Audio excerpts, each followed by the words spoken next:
সকাল সকাল উঠে দেখি কি অবস্থা।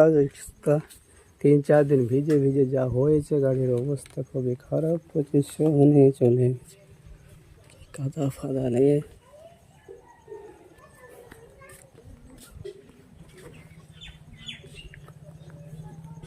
যা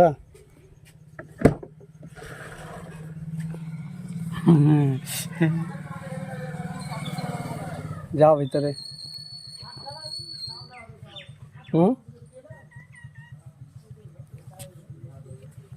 যাও,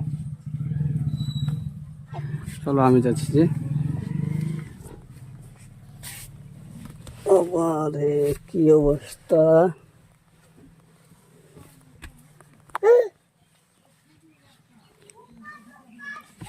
ধুলো ফুলো। ভয় লাগছে?